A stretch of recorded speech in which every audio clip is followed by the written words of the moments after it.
Hi, I'm Steve and you're watching Car Simplified. Today we're talking about why you shouldn't drive in the rain with your hazards on. I can hear the dislike button being clicked already. I will be excluding "it's the law" from this list because in some regions it's not, plus the law often finds itself way off the trail of morality and reason. For the first reason, we'll go with visibility. People turn their flashers on because they want to be seen. They want a level of visibility beyond what just the taillights offer. If you're in a rainstorm so heavy that you're worried that taillights won't be seen, how are you going to see road debris in front of you? If you're having that much trouble seeing, pull off to the side and wait for the rain to calm down. Sometimes flashers will make your car more visible. Take this for example.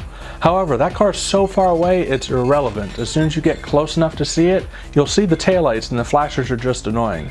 Second reason, turn signals. With your hazards on, your turn signals will not work. On every car I've come across, not only are the hazards and turn signals on the same bulb, if that bulb is dual filament, it's on the same filament too.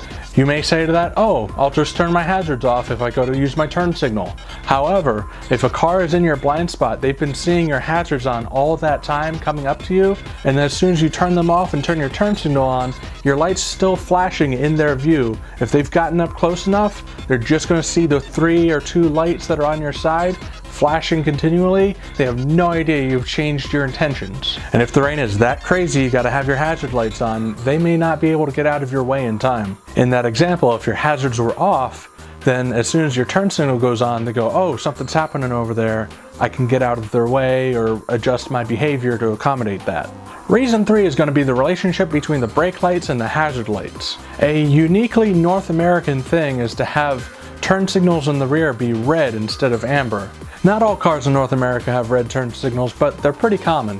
When your turn signals are red, that means your hazards are red and your brake lights are red too, so it can cause confusion as to whether or not you're braking. Normally with these red rear turn signal cars, if your hazards are off, all the driver behind you has to do to tell if you're hitting the brakes or not is look for the light to get brighter. However, if you have rear red hazards like this, then as your hazards are on, your red lights are getting brighter and dimmer, and the driver behind you has to look for a change in the light pattern in order to tell that you've hit the brakes. A change that may be really hard to detect when you're driving in a rainstorm that it was so bad you had to put your hazards on. In the worst case scenario, you hit your brakes exactly as the hazard lights were lighting up, and then the driver only finds out that you've hit the brakes after the lights would normally have dimmed back down. Even half a second can translate to a lot of distance in braking when the roads are wet. Even amber rear hazards aren't immune to this problem because amber is very close to red on the color spectrum and it will visually compete. The final reason not to do it is that it's distracting and sometimes confusing.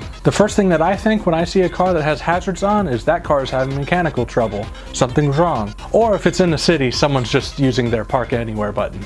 It draws unnecessary attention to your car. Cars next to you may think that you're trying to merge into their lane, and from their perspective, who knows what's going to happen. The visibility's bad, maybe you don't see them. That's stressing people out unnecessarily. People may unnecessarily get out of your way to make room for you to get off to the side of the road because your hazards are on, and there's no reason for them to do that because you're just making blinking lights. If you're that worried about being seen, upgrade your taillight bulbs. You can get LEDs that are not only brighter, but they actually illuminate faster than incandescent bulbs. They look better, they last longer. They're what new cars are using anyway. There are my reasons, and I completely glossed over the fact that if you've got a turn signal bulb out in the back and you put your hazards on, it looks like you want to change lanes the entire time you're using them. So I know that's a very uncommon occurrence, but it can still happen. With all that being said, I appreciate you sticking it through to the end of the video, especially if you disagreed with everything I just said.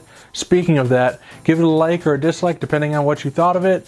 I already suspect that out of all my videos, this is going to be the closest to a 50-50 like-dislike ratio. So if you agree with everything I just said, definitely. On my channel, I talk about a lot less polarizing content than this, including how to install those LED bulbs I was talking about earlier. So definitely check those out, and I'll see you in the next video. Thanks for watching.